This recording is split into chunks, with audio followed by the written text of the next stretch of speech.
So, on my blog, you'll find written notes on myth under the topic of religious language.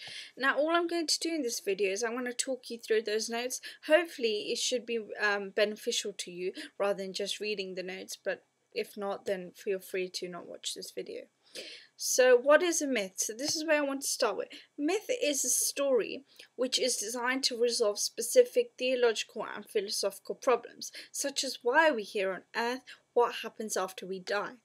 Myth is not fact, it's non-cognitive, and even though it's non-cognitive and it's fiction, you can't confuse it with legends and fairy tales. It's completely different. A legend or a fairy tale isn't trying to communicate some deeper meaning. That is the sole purpose of myth. And as Karen Armstrong says, myth is not an early attempt at history, and it does not claim to be objective fact. So what are examples of myth? Well, the Genesis story is an example of myth. Why? Because essentially we are trying to resolve the problem of how we got here on earth, and we resolve that through the creation story. And then we also have, for example, the resurrection. The resurrection is arguably a myth. Why? Because the myth seems a bit derogatory when applied to the resurrection or things like that, but essentially, and when you look at it in terms of by definition, it is a myth because it's designed to resolve the problem: what happens after we die? Now, myth is a story, as we mentioned before, and there's 6 elements to the story. So like in English, if you're given a piece of writing, you will pick up the similes, metaphors, the speech, and all those kind of things. I can't remember, I did English last year. So there are many different features of it. So what are the 6 features that when you look at a text and you put these 6 features, you can say, yes, this is a myth? Well, the first is a symbolic. So the whole story, as it were, is all symbolic. When we look at Karen Armstrong, we look at when we talk about mountains ascending, what it translates to. That is all symbolic, so that's an element of a myth. The second one is metaphors. So it's a good way. Metaphors are a good way of trying to explain something which is intangible or you can't picture it, something like that. They're good for that. Poetry, so it tends to be very eloquent and nice to listen to. Myths. Narrative frameworks, so they tend to have the beginning, God created man and woman and gave them rules. Middle, the problem, so Adam and Eve did not obey the rules and they ate the apple. And ending, we are here in this sinful world. This is our punishment. He gave women childbirth pain and he gave men having to work.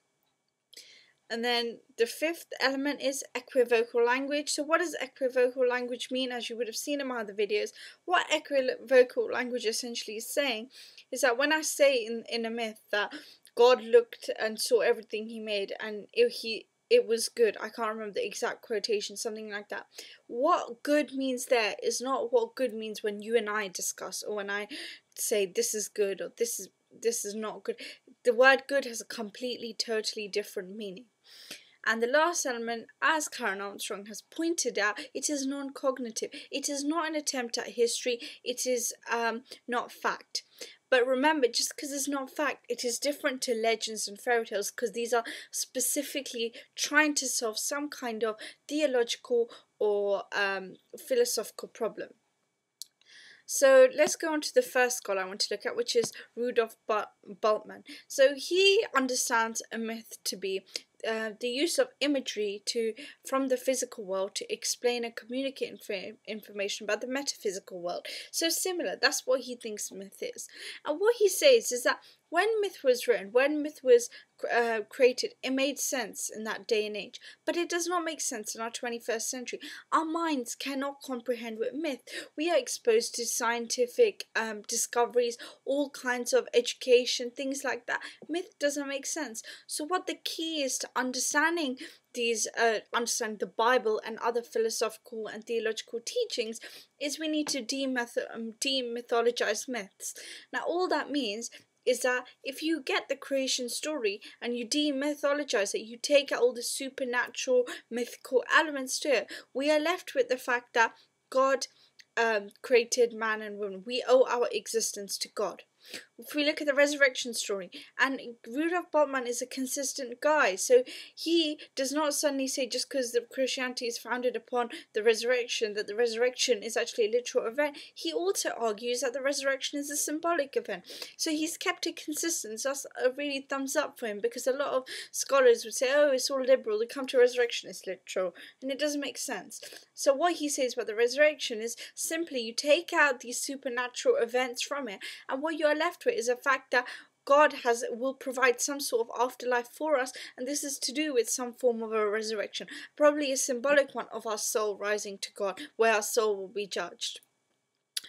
So it's popular because his view counter argues form criticism. Now, what form criticism says is that we can't take any of the stories from the Bible as seriously, because when they were written, the way they were written, the way they had been portrayed was for a certain audience. So a lot of it might be exaggerated, or this. That means that we don't need to apply that criticism if we are demythologizing myths and coming to the true meaning. But a lot of the scholars, they do reject it because, you know, the resurrection, if it is just a symbolic event, then we can't really show like God's power. We can't say that Jesus was the Son of God. It makes him a simple hasjid, I think is the word, it's an ordinary man. That's what it does. But Bultmann's anti-realist stance, nevertheless, is a really important position on the debate regarding myth, and it's good because it helps the 21st century mind comprehend religion and science and live a peaceful life. So now I want to move on to David Jenkins. He's very similar to Rudolph Bob Altman. He has an anti-realist stance too. Now, he was the Bishop of Durham, and basically he was banned from the church because what he did is he said in some mass or ceremony, I'm not quite sure, he said that the resurrection was more than just a conjuring trick with bones. Now, by this, he's implying that the resurrection was actually a symbolic event. It wasn't actually that Jesus literally rose. It's a much more deeper thing. And so he was banned from the church because saying things like that, then essentially Christianity starts to fail. If the resurrection did not occur, Jesus was not there, then essentially what are they believing in? Do you know what I mean? They're just believing in any old holy man. It doesn't make it as valid a religion, if you see where I'm going with this. So that was David Jenkins, and he agreed because he said that myth essentially is all about being symbolic. The resurrection was a myth. I think that's a problem with myth, is that was a resurrection a myth or not, and then what that implies for the rest of the Bible and what that applies for the 21st century world. Rogerson, well, all he basically says that myth is good, obviously, but you can't just rely on myth. So when you are critically assessing myth in exam, you don't want to simply be arguing myth is the way forward, we don't need analogy, we don't need symbol, we don't need any of this. What Rogerson says is that myth should be a slave to our understanding, not a master. It is not the thing that we should use 100%. It's slave. It's helping us to understand. Myth has to be complemented with other elements to help us progress in our spiritual development. Karen Armstrong, she was originally a nun, and she was the one who said that myth is not an early attempt at history and does not claim to be objective fact. So she sets us straight what a myth is. And she says that it's a guide to help us develop our spiritual being. Now, what she says is that there's two elements to a human being. There's the logos and there's the myth.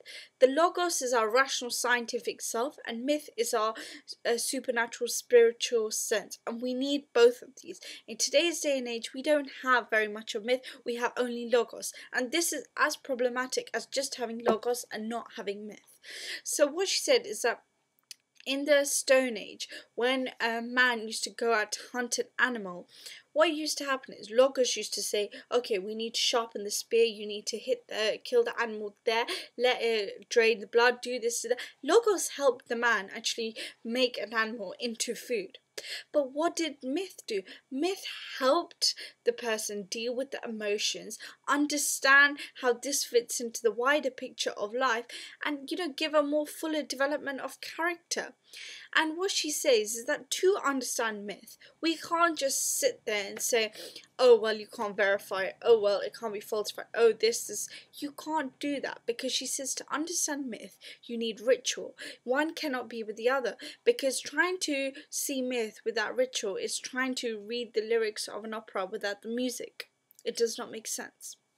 And what I was saying about myth being symbolic, well, Karen Armstrong has written a lot about myth, and all I'm going to remember for the exam, because there's too much to remember otherwise, simply is that she says in all kind of cultures you see flight and ascent, and what this basically expresses our universal desire of transcendence and liberation from the human condition. So that's what we see when we see a myth, all of these things about people rising, liberation, all these things, that's what it symbolizes. And she says that's why we don't take it seriously, or we don't take it, not seriously, sorry, we don't take it literally when we see these things in myth.